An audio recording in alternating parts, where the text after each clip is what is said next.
both walked into the living room, making me hide even farther into Shuichi's arm.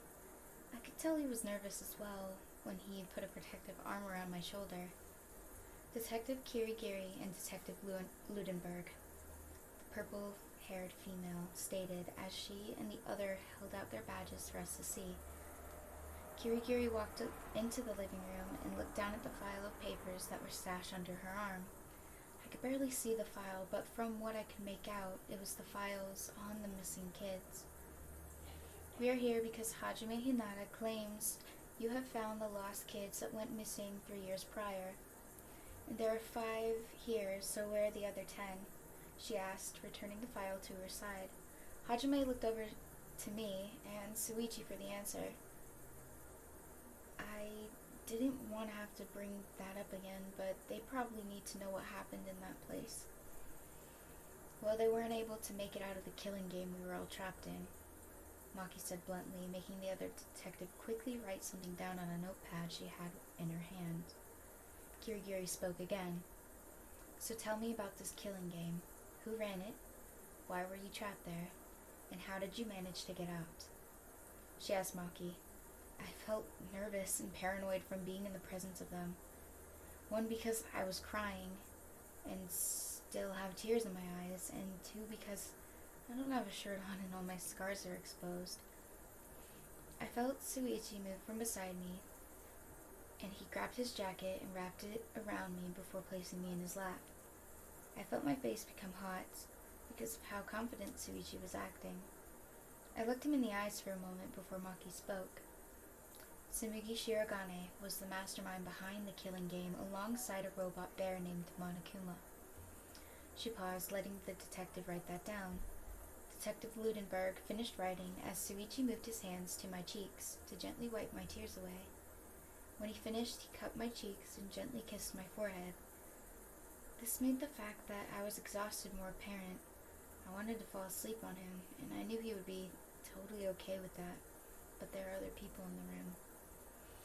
I haven't figured out that part yet, but me, as well as Shuichi and Kokichi over here, and Tenko and Himiko, we are able to get out after exposing the mastermind, she said, making Ludenburg write more things down. I looked up at Shuichi and wrapped my arms around his neck so I could hide my face in the crook of his neck. He tilted his head the other way to give me more space to do so. I smiled at this and nuzzled my head into his neck, making his face go hot. I see. She paused and looked over to her partner. They seemed to have a silent conversation for a few moments before they turned back to us. We are going to take you to the station so we can see if we can find some relatives that you can stay with after being lost for 3 years. Ludenburg spoke, making me flinch. I have to go back to my house? I clung to Shuichi tighter and felt more tears coming in my eyes. Please don't make me go back there. I want to stay with Shuichi. Sounds good, Tenko said, gently rubbing Himiko's shoulder with her hand. Himiko seemed emotional because of all of this as well, and I could tell that my exhaustion and my emotions were going to get the better of me sooner or later.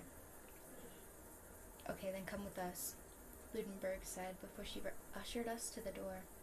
I was about to climb off of Shuichi, but he picked me up and held my head against his shoulder. I know that this is very scary to you, but know I'm right here, and I will love you always, no matter what, he said, gently running his fingers through my hair with his free hand. I stayed silent, not really having any sort of response for that. We all walked out to the car. Nagito and Hajime walked over to the car with Kirigiri moments after. Shuichi and I sat in the back seat with Maki, while Himiko and Tenko were sitting in the middle seats.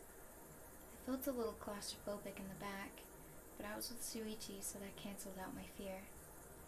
I just let myself breathe in his scent while his heartbeat calmed me down. Shuichi, could you give this to Kokichi when he wakes up? It's just me and Hajime's phone numbers, if you ever want to give us a call. He paused, and Shuichi moved to grab the paper from Nagito.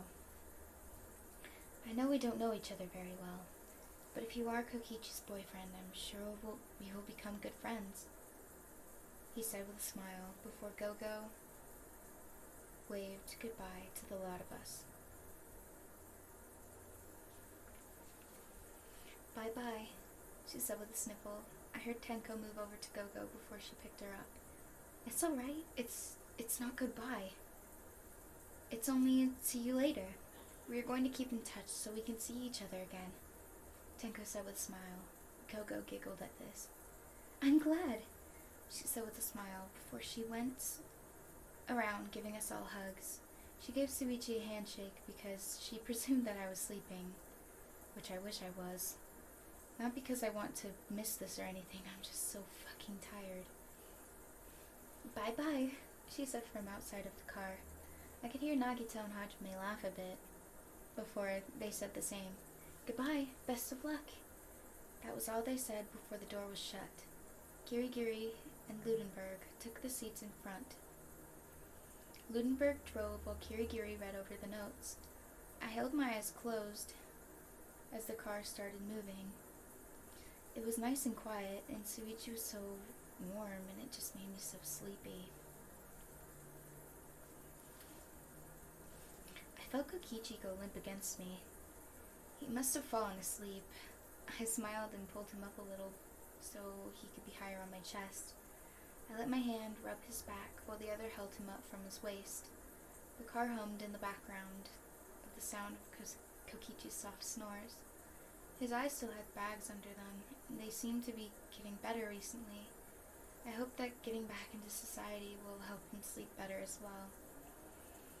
Which reminds me, he did seem nervous when they mentioned relatives. Ah, that's right.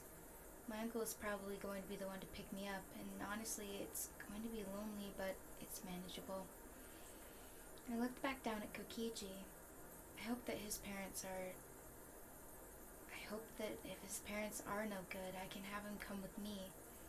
Because honestly, having a roommate would be nice. And my uncle wouldn't mind because we have so much space. Well, that is if he didn't move over the last 3 years. I wonder what Kokichi's parents look like.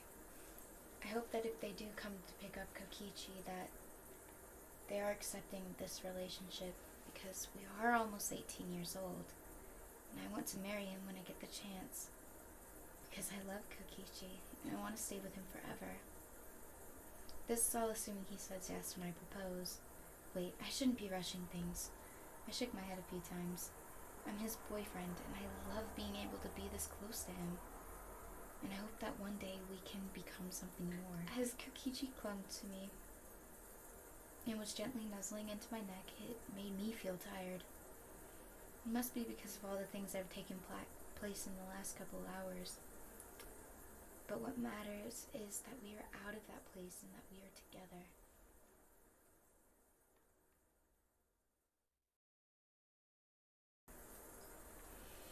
I looked up at Shuichi and wrapped my arms around his neck so I could hide the face.